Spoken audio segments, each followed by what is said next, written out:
It's January, a time of beginnings, of new things. It's also cold as hell and everything outside is dead. It's a natural time to think about these things.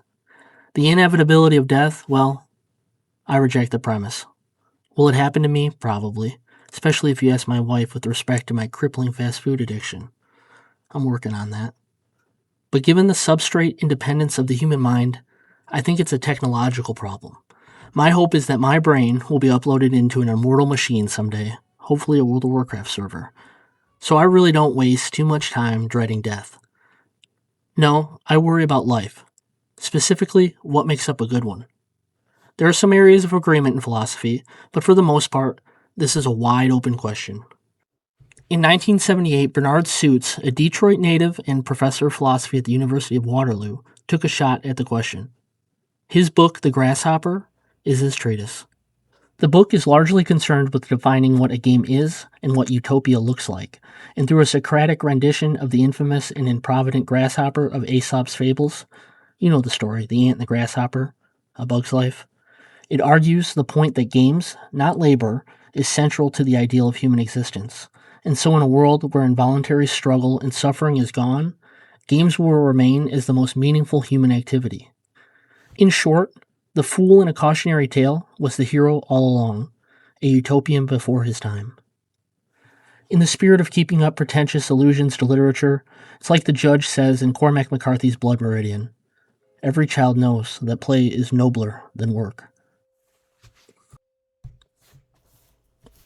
All that is to say, the Grasshopper is a bitchin' name for a game store, and that's what I'm trying to build here. Now, Suits defines playing a game as the voluntary attempt to overcome unnecessary obstacles. It's to make simple goals harder, voluntarily. Rules. Let's take golf. The goal is to get that little ball in that little hole. The easiest way to do it will be to pick it up and drop it in. Simple enough, but that's not a very good game. We make rules. We say, you have to hit it in with a specific stick, and you have to stand all the fuck the way over there to do it. Suddenly you have an activity worth tens of billions of dollars globally. But take this logic and extend this to the things you're passionate about. Let's take another mundane example, gardening. It's a lot less of a hobby when we had to do it for survival. Our ancestors didn't break their backs because farming was a good time. They did it so that they had something to eat, or trade, when January came around. Now, you can walk up to a grocery store and buy tomatoes for your homemade salsa matcha for $1 a pound. Yet, a gardener will go out of their way to create the unnecessary obstacle of growing it themselves in their backyard simply because it's fun and meaningful. It's a hobby now. Maybe a game. I'm not especially passionate about gardening, or golfing for that matter, but my heart is in the nerd shit. Comic books, trading cards, video games, horror movies on VHS, dinosaur toys, artifacts of play. A book isn't valuable because of the ink or the paper it's printed on. Trading cards are just pieces of cardboard. A comic book is worse than a PDF in every practical sense. A VHS tape is an actively bad way to watch a movie. Video games can be downloaded for a fraction of the price of a physical copy.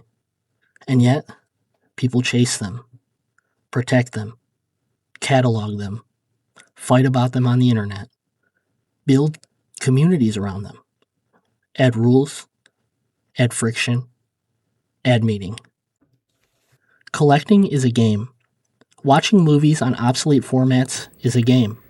Caring about first printings, miscuts, grading scales, lore accuracy, canon arguments, that's all voluntary difficulty.